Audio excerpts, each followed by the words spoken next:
O.J. Simpson attended funeral services for his ex-wife, accompanied by their 2 children, 9-year-old daughter Sydney and 6-year-old son Justin. He was visibly upset as he greeted other mourners, including Howard Weitzman, the attorney who was representing him until yesterday. The service for Nicole Simpson was private, invited guests only, many of them entertainment and sports figures.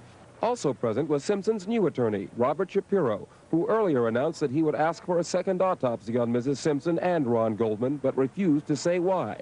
Both stabbed to death late Sunday night outside her Brentwood townhouse.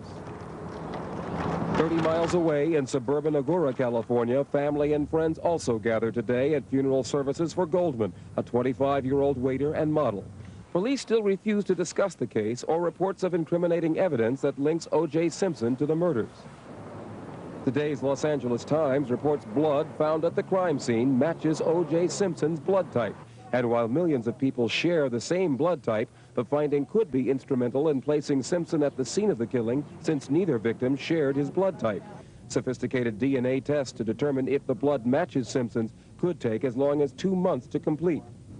Los Angeles police detectives arrived in Chicago last night to examine a hotel room Simpson checked into the morning after the murders. Also arriving in Chicago today, an independent forensics expert hired by O.J. Simpson's attorney to examine evidence Chicago police removed from the hotel room. L.A. Police Department, of course, they're under a lot of pressure to conduct the investigation.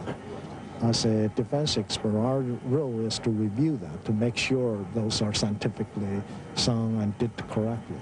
The exact time that Mrs. Simpson and Goldman died has not been determined. Police estimate between 10 and 11 Sunday night. Today, a neighbor, Lou Karp, who lives right next door to Mrs. Simpson, came forward. He confirmed earlier reports that a dog was heard barking wildly at 11 that night, but he says he heard nothing else. When I got home between 10 to 11, went outside to get my mail, only saw a dog that was very agitated with a leash. A report filed today by the Chicago detectives corroborates published reports of O.J. Simpson's stay at the O'Hare Plaza Hotel and reports of a bloody towel found in the room and pillowcases with traces of blood.